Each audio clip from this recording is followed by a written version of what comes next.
Okay, buckle up, everybody, because this deep dive, we're going deep into finance. Yeah. This time into the gold market. Right. You might be prepping for some big meeting, or maybe you're just curious about investments, or maybe you just like to know how things work. Right. But either way, we're going to try to decode what's really driving gold prices right now, Absolutely. especially for this week, November 4th through the 8th. Okay.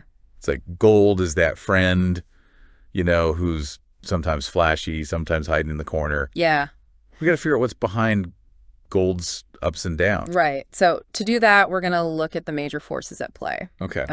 We got to look at the Federal Reserve, The Fed. those mysterious Treasury yields, Yeah. the US dollar, Uh-huh. and of course, inflation. Of course. Can't forget about inflation. And especially with that upcoming CPI report. Yeah, so let's jump right into it. Okay. My sources show gold has been on a bit of a losing streak lately, Yeah. trading at around $2,610. Uh-huh. Is that high or low historically? That's a good question. And, it always helps to have some context Right. compared to recent history that's on the lower end. Okay. And it's not just, random chance. Right. There's a definite link to the US dollar getting stronger and something called Treasury yields going up. Treasury yields? Yeah. That sounds a little intimidating. It does sound intimidating, but think of it this way. Okay. When you buy a US Treasury bond, Uh-huh. you're essentially lending money to the government, Oh. which is considered a pretty safe bet. Yeah. In return, they promise to pay you back with interest. Gotcha. That interest rate is the Treasury yield. Okay. When those yields go up, it becomes more appealing for investors to park their money in those safe government bonds instead of something like gold, which doesn't pay any interest. So it's kind of like choosing between a guaranteed return and a potential big payout with more risk. Exactly. But wait, there's more. Okay. The Fed is considering cutting interest rates. Right. But there's a debate about whether it should be 25 or 50 basis points. Yeah. Now, for those not familiar, basis points are basically just a way to measure small changes in interest rates. Yeah. So why does this little difference matter for gold? These seemingly small differences can create huge ripples in the markets. Okay. Lower interest rates generally make holding gold, which, as we said, doesn't pay interest, a bit more attractive. Okay. It has to do with the opportunity cost of holding your money in different assets. So it's like if the interest on your savings account suddenly dropped, you might start thinking about putting your money somewhere else to get a better return. Exactly. Okay, but we can't forget about another big player here. Right. The US dollar index, or the DXY as the cool kids call it, which is currently sitting strong at 102.90. Wow. That's the highest point since mid-August. Okay. How does a strong dollar affect gold prices? Well, a strong dollar makes gold more expensive for people buying with other currencies. It's like when you travel to a country with a really strong currency, suddenly everything feels way more expensive. Yeah. The same principle applies here. Less demand for gold usually means a lower price. So we got the Fed potentially lowering interest rates. Right. But we also got a super strong dollar. Yeah. Which seems to be pushing gold prices down. Uh-huh. It's like a financial tug of war. It is a tug of war. And then we got this big event that everyone's waiting for. Yeah. The CPI report. Yeah, the CPI report. This report basically tells us how much prices are rising. Yeah. Or in other words, how much inflation we're dealing with. Right. It's like the Super Bowl of economic indicators. It is. What are we expecting to see in this upcoming CPI report, and how could that affect gold? Well, the anticipation is definitely building. Yeah. Early predictions suggest that inflation might cool down slightly. Okay. Going from 2.5% to 2.3% year over year. Oh. Now, if this holds true, the Fed might be less aggressive with those interest rate cuts we talked about. Okay, so less aggressive rate cuts. Yeah. How does that play into the whole gold picture? Right. This seems like a pretty complex equation. You're right. It can get complicated. Yeah. But a key takeaway here is that lower inflation typically makes gold more attractive to investors. Okay. This is because when prices are stable, people feel less of a need to hold gold as a hedge against rising costs. Okay. Think of it this way. Okay. When you feel secure and everything seems under control, you're less likely to rush out and buy that extra fire extinguisher. Right. That's a great way to put it. Yeah. But we know gold isn't just about numbers and economic data. Right. It also has this psychological element to it. Absolutely. People tend to flock to gold when they're feeling uncertain or anxious about the future. Right. It's kind of like that comfort food you crave when you're stressed. Yeah, like that warm blanket. Yeah. You're exactly right. And right now, there are a few things causing some jitters on the global scene. Oh, like what? Well, we've got persistent economic worries, a possible slowdown in major economies like China, Okay. and even some geopolitical tensions adding to the mix. Right. All of these factors can make gold seem more appealing as a safe haven, even if other indicators suggest its price might drop. So it seems like gold is caught in a bit of a paradox right now. Yeah. It's facing these short-term challenges, Right. but it also has the potential for long-term gains. Exactly. Especially if people continue to see it as a safe haven asset. Right. What does the forecast look like based on the analysis that you've seen? That's a great question. Yeah. The analysis we're looking at suggests that gold might struggle a bit in the short term. Okay. This is mainly due to the strong dollar and those tempting Treasury yields we discussed earlier. Yeah. But here's where things get really interesting. Okay, now you've got me on the edge of my seat. All right. What makes this so interesting? Well, if inflation does cool down as expected, and if the Fed decides to ease up on those interest rate cuts, gold could be poised for a rebound by mid-2024. Wow. Some analysts are even predicting that gold could reach $2,800 or even higher. That's a significant potential increase from where it is now. Yeah. What factors could drive such a rally? There are a few key things to watch. Okay. First, if inflation does indeed moderate, it could reduce the pressure on the Fed to raise interest rates aggressively. Gotcha. This would make gold a more attractive investment compared to bonds and other interest-bearing assets. Okay. Second, if the global economy shows signs of stabilizing and those geopolitical tensions start to ease, some of that safe haven demand for gold might subside. Okay. This could lead to a more balanced market where gold's price is driven more by fundamental factors like supply and demand. Supply and demand. Exactly. So those are some big ifs. Right. But it sounds like gold could be setting up for a comeback. Yeah. Especially if those conditions fall into place. Yeah. Now, I know there's also some chart stuff we need to look at Right. to get a clearer picture of what's happening in the gold market. Yeah. Don't worry. We'll make this technical analysis as painless as possible. Okay.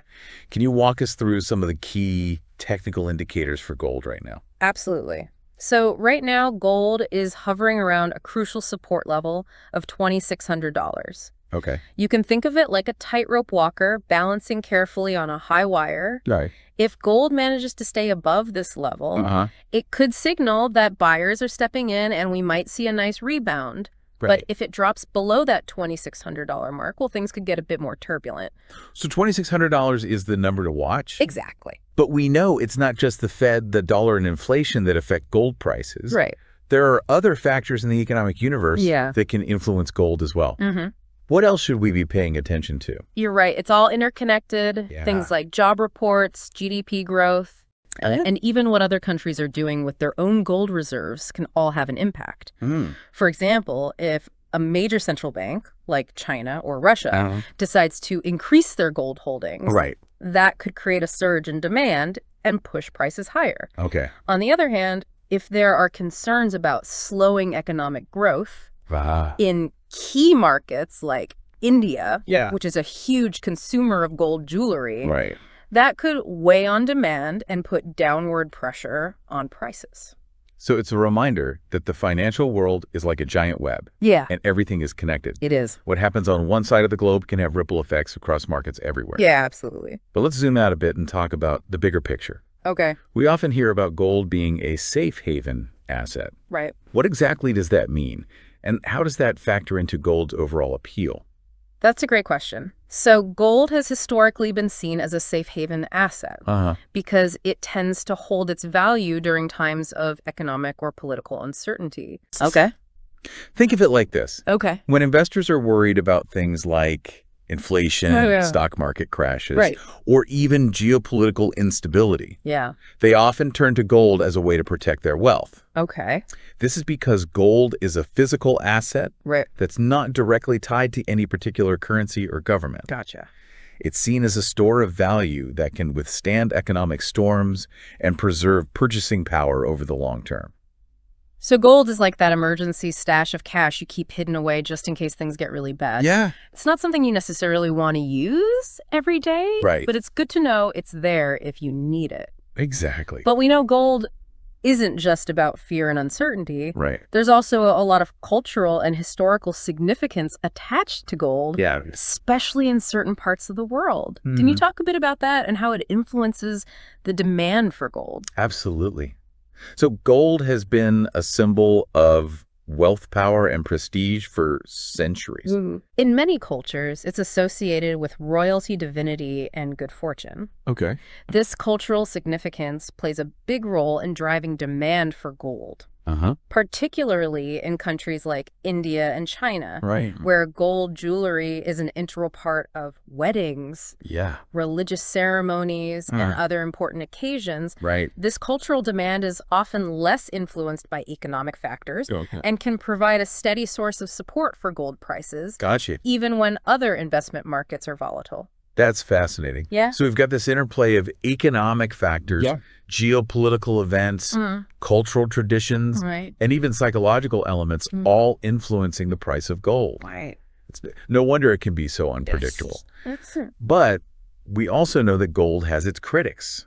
Some people argue that it's a relic of the past and that it doesn't have a real place in a modern investment portfolio. What are your thoughts on that? It's true that gold doesn't generate any income like stocks or bonds, and its price can be quite volatile in the short term. But it's important to remember that gold serves a different purpose in a portfolio. It's not about chasing high returns. It's about diversification and preservation of capital. By including gold in a well-balanced portfolio, investors can potentially reduce their overall risk and protect their wealth during times of market turmoil. So gold is like that insurance policy you hope you never have to use, but you're glad you have it just in case. It's not about getting rich quick. It's about peace of mind and long-term financial security. Exactly. Now let's bring it back to our initial question. What's driving gold prices right now? And what can we expect to see in the near future? We've talked about the Fed, the dollar inflation, global demand, and even some of the psychological factors at play. What's your take on how all of these pieces fit together?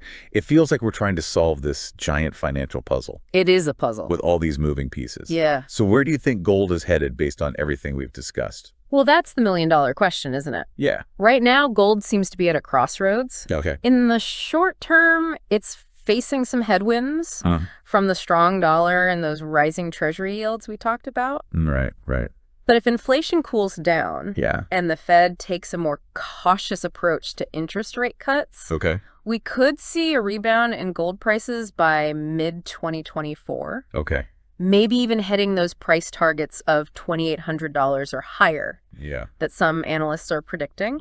However, we also need to consider those global uncertainties and the safe haven demand that could continue to support gold prices, even if other factors suggest a decline. So it sounds like gold's future is a bit of a mystery. It is a bit of a mystery. Even for the experts. Yeah, for sure. But that's what makes following the markets so intriguing. It's like a real-time puzzle that's constantly evolving. Exactly. What would you say is the most important takeaway for our listeners when it comes to understanding the gold market right now? I think the key takeaway is that gold is a complex asset.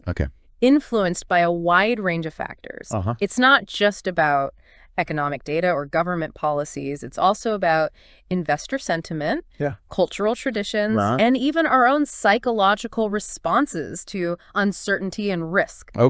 To truly understand gold, you need to look at the bigger picture and consider all of these interconnected forces. We started this deep dive by comparing gold to that unpredictable friend, whose mood can swing from dazzling to totally MIA. It seems like that analogy still holds true. It does. But hopefully we've given our listeners a better understanding of what drives those mood swings. And how to navigate the gold market with a bit more confidence. Yeah, I hope so. So keep those eyes peeled. Do your own research. And remember, this deep dive isn't just about money. It's about understanding the world around us. And the forces that shape our financial lives. Absolutely. Until next time, stay curious and keep on learning. Sounds good, and